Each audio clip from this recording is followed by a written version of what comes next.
दुचाकीवरील ताबा सुटल्यानं दुचाकी ब्रिजच्या लोखंडी अँगलला धडकली आणि दोघे जण थेट ब्रिजवरून खाली कोसळले।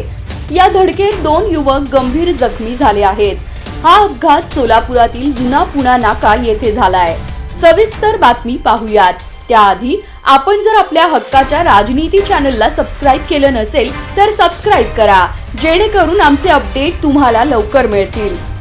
सतीश अंबादास गाडेपल्ली, वय वर्ष 20, राहणार देसाई नगर सोलापूर, आणि अंबादास कोंडा, वय वर्ष 22, हे दोघे आज दुपारी 1 वाजण्याच्या सुमारास डबल सीट दुचाकीवरून मार्केट यार्ड कडून मोहोळकडे निघाले होते।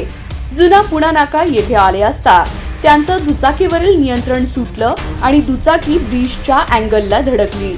या जोरदार धडकेनं सतीश आणि अंबादास हे दोघे थेट ब्रिजवरून खाली पडले। यात दोघांना गंभीर दुखापत झालीये। अपघात होताच तेथे उपस्थित असणाऱ्या लोकांनी जखमींना सिव्हिल रुग्णालयात दाखल केले।